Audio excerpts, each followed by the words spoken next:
बिस्मिल्लाहिर्रहमानिर्रहीम। अस्सलाम वालेकुम डियर स्टूडेंट्स। उम्मीद करता हूँ आप खैरियत से होंगे। हमारा आज का लेसन जो है, मैं हूँ प्रोफेसर फैजान गुराया। आज का लेसन ACC 311 के हवाले से है। आज हम ऑडिट सैम्पलिंग की बात करेंगे कि ऑडिट सैम्पलिंग होती क्या है, किस तरह की जाती है और क्यों की जाती है, इसका फ़ायदा क्या है और फिर इससे एक्यूरेसी किस तरह बेहतर हो सकती है। इन चीज़ों पे आज बात करेंगे। देखिए, sampling audit sampling means application of audit procedures less than 100% of items appearing in the account balances or class of transaction to enable auditor to form conclusion concerning that population। अजीब बात की है उसने।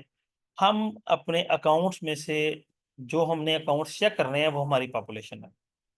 उनमें से जो जो डाटा हम सिलेक्ट कर लेते हैं कि ये हम चेक कर लेंगे तो अल्टीमेटली बाकी का भी इसी जैसा होगा, वो सैंपल कहलाता है। अब सैंपलिंग की क्यों जाती है? ऑडिट सैम्पलिंग अनेबल, वैसे मैं सैंपल को जरा और एलेबोरेट करूं तो अ, अक्सर औकात हम यही देख लें कि घर के अंदर को खाना बना है तो खाना चेक करने के लिए खाना ठीक बना है कि नहीं, तो हम ये तो नहीं करते कि अगर चावल बनाए हैं, बिरयानी बनाई है तो पूरे का पूरा पतीला खा के बताएंगे हाँ ठीक बना है कि नहीं। हम उसकी एक बाइट लेंगे, एक चम्मच वहां से ले लेंगे, उसको टेस्ट करेंगे, वो बता देंगे जी बाकी ऑटोमेटिकली पूरी की पूरी डिश जो है वो सेम इसी टेस्ट की है। तो सैंपल ये चीज होती है। तो ऑडिटर्स भी अब बैंक की ट्रांजैक्शन चेक करनी है तो वो डेली बेस पे हजारों हैं, और जब क्वार्टरली ऑडिटर चेक करने पे आए तो उसके पास सामने तो लाखों ट्रांजैक्शन पड़ी हुई हैं। तो वो लाखों ट्रांजैक्शन चेक करने बैठा तो उसके 3 महीने उसमें जो लग जाएंगे। उसके बाद अगला ऑडिट आ जाएगा, तो ऑडिटर इसी काम में लगेगा। तो पिछले 3 महीने का चेक किया 3 महीने में, फिर अगले 3 महीने में पिछले 3 महीने का चेक किया, और इसी काम में पूरा उसका साल गुजर जाएगा। तो उससे बेहतर यही है कि सैंपल टेस्टिंग कर ली जाती है। अब इसके फायदे क्या हैं, सैम्पलिंग क्यों की जाती है? एक तो इकोनॉमिक होता है। जाहिर सी बात है, जब सैंपल टेस्टिंग होगी तो ऑडिटर जो है वही 3 महीने काम 10 दिन में खत्म करके काम खत्म। कंप्लीट चेक, ठीक है, जो है वो बहुत ज़्यादा टाइम कंज्यूमिंग होता है। और फिर 100% एक्यूरेसी जो है, user do not expect 100% accuracy. Materiality materiality is important in the accounting as well as in auditing.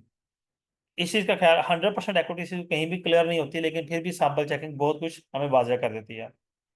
फिर complete check would be boring for the audit staff. Complete check audit staff के लिए भी boring होता है। और अगर complete check जो है would not be as much as worth of figures if few errors were discovered. अगर कंप्लीट चेक की और कुछ एरर्स निकल आए तो अपने कौन सा को बड़ा काम कर लिया। इसी सैम्पल वो एक आध एरर सैम्पल चेकिंग में निकल आया तो बाकी फिर बंदा ढूंढ ही लेता है। जी।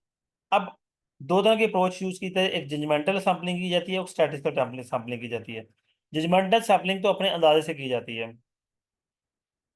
और जबकि स्टैटिस्टिकल सैम्पलिंग जो है वो एक पूरे स्टैटिस्टिकल टूल के साथ की जाती है। कौन सा चीज़ हमें किस तरह चेक करनी है, कौन सा डाटा सैंपल निकालना है, कौन सा नहीं निकालना, ये चीज़ें। उसके बाद हमारे पास आ जाता है audit risk. The term applies to the risk that auditor will draw an invalid conclusion from his audit procedure. जब ऑडिटर एक इनवैलिड अपना ओपिनियन दे दे अपने ऑडिट का, तो वो ऑडिट रिस्क कहलाता है।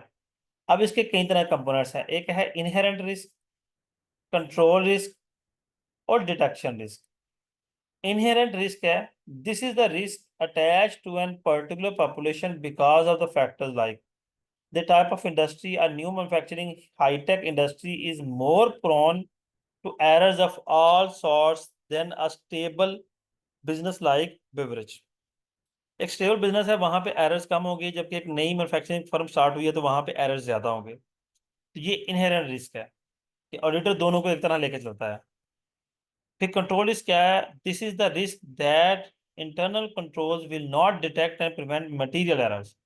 अगर इंटरनल कंट्रोल एरर्स को प्रिवेंट नहीं कर पाता और ऑडिटर से ढूंढ लेता तो ऐसे एरर्स को ऐसे सॉरी ऑडिटर के लिए फिर उसको अवॉइड करना मुश्किल हो जाता है। अब चूंकि इंटरनल कंट्रोल में वो नहीं ढूंढेंगे और अगर ऑडिटर भी नहीं ढूंढ पाता तो प्रॉब्लम हो जाएगी। ऐसे रिस्क को कंट्रोल रिस्क कहते हैं। फिर है detection risk. This is the risk that auditors substantive procedure and analytical review will not detect material errors. जब ऑडिटर स्टैंडर्ड्स ऑडिटिंग स्टैंडर्ड्स जो हैं वो भी किसी एरर को ढूंढ नहीं पाते तो ऐसे एरर को डिटेक्शन एरर कहते हैं।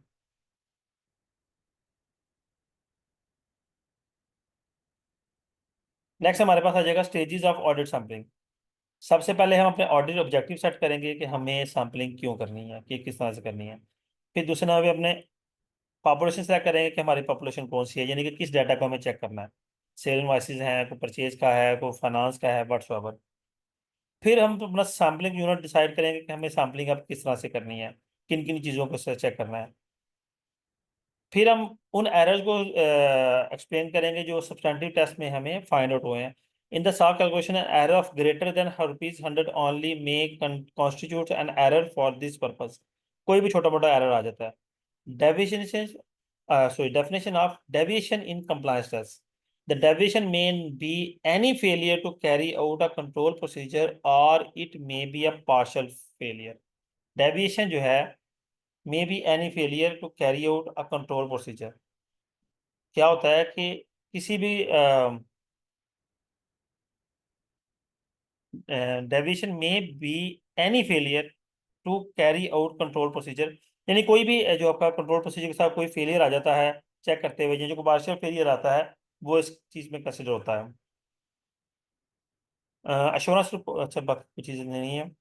जजमेंटल सैम्पलिंग, हाँ इसको लिख लेते हैं। Judgmental sampling mean selecting a sample of appropriate side on the basis of auditor's judgement of what is desirable. Auditor खुद जज करता है कि कितनी सैंपल टेस्टिंग करनी चाहिए, कितना क्या करना चाहिए, यहाँ पे कितना डाटा रिक्वायर्ड है कि इसको चेक किया जाए, कौन सा ना भी चेक किया तो काम चल जाएगा। ये सारी जजमेंटल सैम्पलिंग कहलाती है। जी स्टूडेंट्स, ये आपका लेसन नंबर 38 था। उम्मीद करता हूँ आपके अंडरस्टैंडिंग होगा। अपना ख्याल रखिएगा और जाने से पहले जो जो स्टूडेंट्स चैनल पर नए हैं बराह करम चैनल को सब्सक्राइब कर दें। अल्लाह हाफिज़।